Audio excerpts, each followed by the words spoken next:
మంచిగున్నారా? Eeshwarappa home clinic సమర్పించు ధూమ్ ధామ్ ముచ్చట. ఇక ముచ్చట్లు షురూ చేద్దాం. నిజం చెప్తున్నా, జూబ్లీ హిల్స్లల్లా గులాబీ జెండా ఎగురుడు ఖాయమనే చెప్తున్నారోల్లా. అక్కడి జనాలే చెప్తున్న మాట ఇది. ఎవరిని అడిగినా కారుకే మా ఓటు, బుద్ధి తెచ్చుకోవాలి రేవంత్ అనే అంటుర్రు. ఇక జూబ్లీ హిల్స్ గల్లీ గల్లీలల్లా ప్రచారం జోరుగా నడుస్తుంది. మాగంటి సుంతకను సొంత ఆడబిడ్డ లెక్క అక్కడి జనాలు దగ్గరికి తీసుకుంటురు, ఇమ్మతిస్తురు. భారీ ఈ ప్రచారం ఎట్టెట్లా నడుస్తుంది, ఏంది కథ అడుచుకుందాం మనం. జూబ్లీ హిల్స్లో నియోజకవర్గంలో ప్రచారం అసలు ఏమన్నా నడుస్తుందా? గల్లీ గల్లీల గులాబీ జాతర అన్నట్టే అవుతుంది పోరి. మన బీఆర్ఎస్ లీడర్లు, కార్యకర్తలు, జనాలు ఇంటింటికి పోయి జనంతో మాట ముచ్చట పెట్టారు. బాకీ కరెక్ట్లు చేతుల పట్టి 2 ఏళ్లల్లా కాంగ్రెస్ చేసిన మోసాన్ని కండ్లగట్టినట్టు వివరంగా చెప్తుర్రు.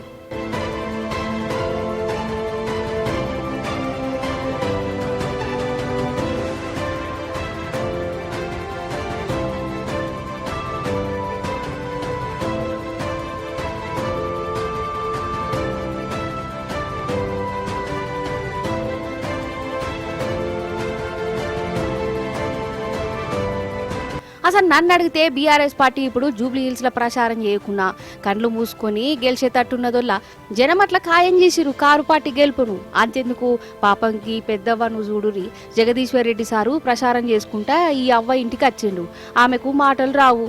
అయితేంది ఏమంటుందో చూడాలి మీరు.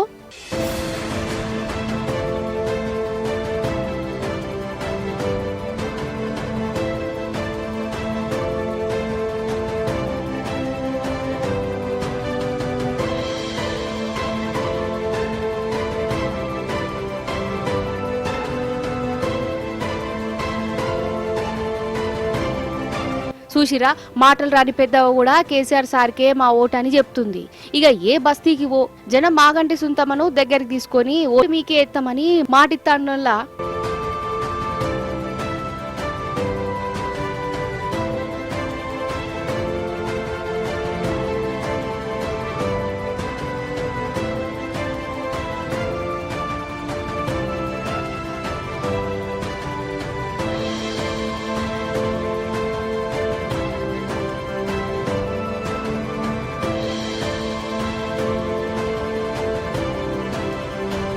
ఇక ఇంకో దిక్కు ఇటు కాంగ్రెస్ వాళ్ళ ప్రచారం చూస్తుంటేనైతే వాళ్ళ దాంట్లో వాళ్ళకే భయం అవుతుంది. ఇళ్లకు పోయి ఓట్లు అడుగుదామన్నా వాళ్ళకు భయమే అవుతుందల్లా. 2 ఏళ్ల పట్టణాన్ని రేవంత్ సారు సత్యనాశ చేసిండు. హైడ్రా పేరుతోని గరీబోళ్ళ ఇండ్లు కూలగొట్టిండు. మళ్ళెట్లా ఓట్లు వేయమంటారని అనుకుంటా నడి సెంటర్లా నిలబెడతాండ్లు. 10 ఏళ్ల కేసీఆర్ సార్ పాలన ఎట్లుందో, 2 ఏళ్ల రేవంత్ రెడ్డి పాలనకు నడుమ ఉన్న ఫరకేందో, అప్పుడు హైదరాబాద్ పట్టణం ఎట్లుండేను, ఇప్పుడు ఎట్లయిందో అందరికీ అర్థమయ్యేటట్టు ఈ ఓట్లతోని ఇస్తారట జనాలు. లోక్పాల్ ఎరకనే కదనులా మీకు. అంటే పెద్ద పెద్దోళ్ళ మీద అవినీతి చేసిరని ఫిర్యాదులొస్తే విచారణ చేస్తుంది అన్నట్టు. ప్రధాని కాడికెళ్ళి కేంద్ర మంత్రులు, ఎంపీలు అందరూ లోక్పాల్ ముంగట చేతులు కట్టుకొని ఉండవలసిందే. వాళ్ళు అడిగిన దానికి జవాబు చెప్పవలసిందే. అంటే దేశంలో ఎంత పెద్దోళ్ళు అవినీతి చేస్తున్నారని నిందపడ్డా వాళ్ళను నిలబెట్టి అడుగుతారు లోక్పాల్ సభ్యులు. అయితే అవినీతి లేకుండా చేసే లోక్పాల్ మీద ఇప్పుడు పెద్ద పంచాయతీ అయింది కాదు, కార్ల పంచాయతీట. అదేందో వాడుచుకుందాం రారి మరి. అంతే కదా, అవినీతి చేసిరని ఎవరైనా చెప్తే ప్రధానమంత్రిని సుతా బోన్లో నిలబెడుతుంది. అది లోక్పాల్ అంటే. దాని అధికారం గంత పెద్దదన్నట్టు. అంటే దేశమంతా నియతగా ఉండాలి. ఎవరన్నా తప్పు చేస్తే శిక్ష ఏసే అధికారం ఈ లోక్పాలోళ్ళకు ఉన్నదోల్లా. అసంటిది ఇప్పుడు మంది సొమ్ము మంగళవారం అన్నట్టే చేస్తాండట ఈ లోక్పాల్ సభ్యులు.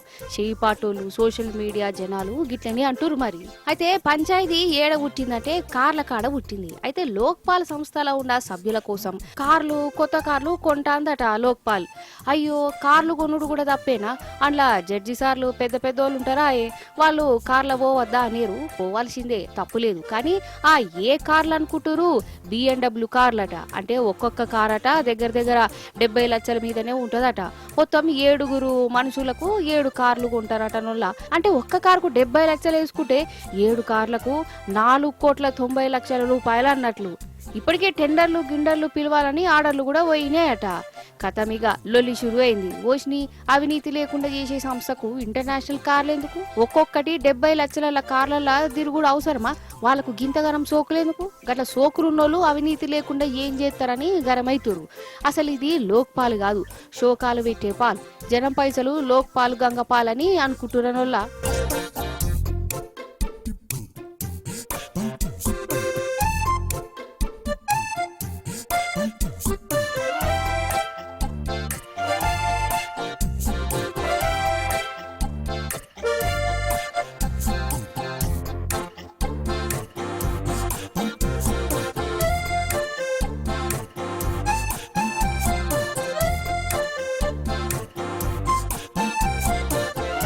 ఇక ఇప్పుడేందంటే మంది పైసలతోని ఒక్కొక్కరు 70 లక్షల కార్లు కొంటురు. మనకింత పిసినాస్థానం ఎందుకు? 12 కోట్ల రూపాయల రోల్స్ రాయల్స్ కార్లు కొనుక్కోకపోయిర్రా. ఆపేదేవలు అద్దనేదేవలు? పైసలు జనాలు వేనాయ్ అని సోషల్ మీడియా జనాలు జర కోపానికి అత్తాన్లోలా. ఏ మాట కామాటనులా పండకు కొత్తలుడు ఇంటికి వచ్చిందంటే ఎట్లుంటది కథ? ఆ మర్యాద ఇజ్జత్ అడుసుకురుడు ఆ కథ అంతా అలాగుంటుంది కదా. అంటే ఇంట్లో పైసలు లేకుండా ఇంటికి అల్లుడు వచ్చిందంటే మర్యాదలు మాత్రం తక్కువగా అనియరు మనోళ్ళు. బిడ్డకు అల్లునికి మంచిగా బట్టలు పెట్టి కడుపు నిండా తిండి పెట్టి కొసరు వడ్డించుకుంటా మరి పాయరం చూపిస్తుంటారు. అయితే ఇప్పుడు ఇదంతా ఎందుకు చెప్తున్నా అంటే, అయితే ఇప్పుడు మన వనపర్తి జిల్లా రేమద్దుల ఊర్లో ఉండముల్లా అగో గీరడే కొత్తాలుడు. ఇక రాసా మీద మంచిగా కూసబెట్టిరు కదా బిడ్డను అల్లుని. ఇక చూడు ముంగడ ఏం పెట్టిరో.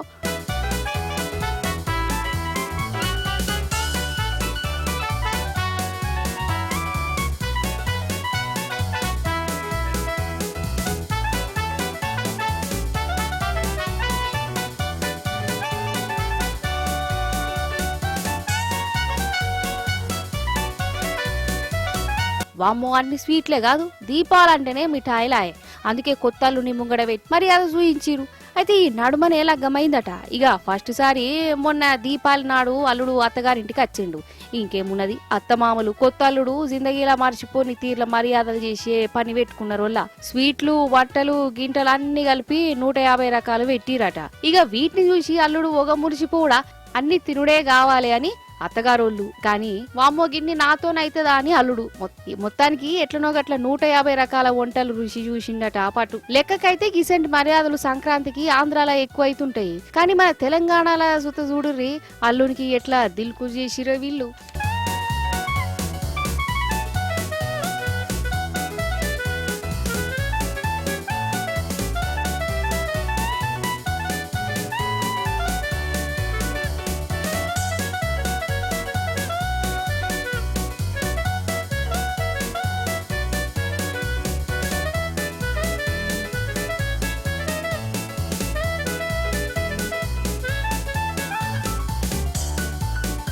అన్నట్టు దీపావళి మర్యాద అంటే మతికొచ్చింది. ఎందుకంటే దీపావళి వచ్చిందంటే కొలువులు చేసేటోళ్ళకు కూడా చిన్నపాటి సామర్యం ఉంటుంది కదా. ఎందుకంటే కొన్ని కంపెనీలు బోనస్లు ఇస్తుంటాయి, ఇనాములు ఇస్తుంటాయి, స్వీట్ డబ్బాలు కూడా ఇస్తుంటారు. అయితే ఒక కంపెనీలోనొల్ల వాళ్ళ కాడ పనిచేసేటోళ్ళకు స్వీట్ డబ్బాలు పంచిరు మొన్న. ఇంకేంది మంచినే కదా అని అనుకుంటారు కదా. కానీ ఆ స్వీట్ డబ్బాలు ఇచ్చుడుతోనే వాళ్ళకు కోపాలు వచ్చినాయి, బీపీలు పెరిగినాయి, కంపెనీ గేట్లు కూడా వాళ్ళకు కొట్టిరు. అయ్యో గట్లెందుకు చేసిరు అని అంటారా? ఎందుకో అరుచుకుందాం రారి మరి జప్పున. అగో డబ్బాలు, స్వీట్ డబ్బాలు. ఇవి దీపావళి పండుగ స్వీట్ డబ్బాలల్లా పాయరంతో కంపెనీలో ఇస్తే ఈ తొక్కలో స్వీట్ ముక్కలు మీరే ఉంచుకోరని అందులో కొలువు చేసేటోళ్ళు ఇసిరి కొట్టిరు. ముచ్చటేందంటే వీళ్ళు హర్యానా రాష్ట్రంలో ఉన్న ఒక కంపెనీలో పనిచేస్తారోళ్ళ. దీపావళి రానే వచ్చింది కదా, ఎప్పటి సందో జీతాలు పెరుగుతలేవట. ఇక ఈ పండగ కూడా పెరుగుతాయని అనుకుంటురు. కానీ వాళ్ళు సోంపాపిడి డబ్బా చేతిలో పెట్టి పోర్రి పండగ చేసుకోర్రి, ఇంట్లోలకు చెప్పుకోపోర్రి అని ఈ డబ్బా చేతిలో పెట్టిరట. ఈ నౌకర్లు చేసేటోళ్లకు షిర్రుమన్నదట. నీ సోంపాపడి డబ్బా నువ్వే ఉంచుకో అని గిట్లా మొక్క మీదనే ఇసురుకొడదాం అనుకున్నారట. గాని ఓనర్ లేకుండే, అందుకే కంపెనీ గేట్ల కాన్నే ఇసిరేసి నువ్వే పండగ చేసుకో అని రిటర్న్ గిఫ్ట్ ఇచ్చిరు. పాపం జీతం పెరుగుతుందని ఎంత ఆశ పెట్టుకున్నారో వీళ్ళు.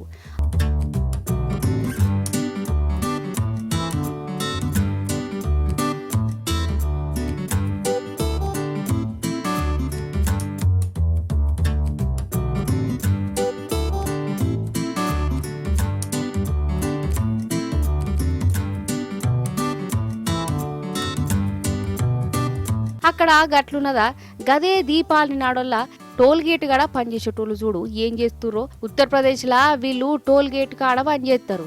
ఇక పండగ సెలవులకు మస్తు పని ఉంటది కదా వీళ్ళకు. పండగ పూట కూడా పనిచేసిరు. ఇక బోనసులు ఇద్దరు కావచ్చని ఆశపడ్డారు. కానీ బోనసు లేవట, ఏం లేవట. అందుకే సప్పుడేక టోల్ గేట్లను ఎత్తిపడేసి నిరసన చేసిరు. అంటే టోల్ పైసలు వసూలు చేయాలి, ఉత్తగా ఇడిచిపెట్టిరు, మేము పని చేయమని అనుకుంటా. అగో